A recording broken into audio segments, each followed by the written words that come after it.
Welcome back to Stuff About Tutorials. Today we are talking about how to share threads on your Instagram stories. Why would you want to know how to share threads on your Instagram stories? Well, maybe it is your first time using threads and not sure how to share threads on your Instagram stories.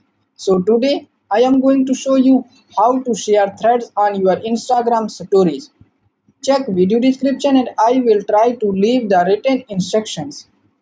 Sharing threads on your Instagram stories is quite simple and easy to do, and the process is same for Android and iOS devices.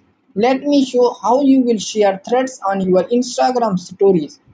First of all, open Thread app in your mobile device, and now here is my Threads home screen. And now I want to share this thread on my Instagram stories.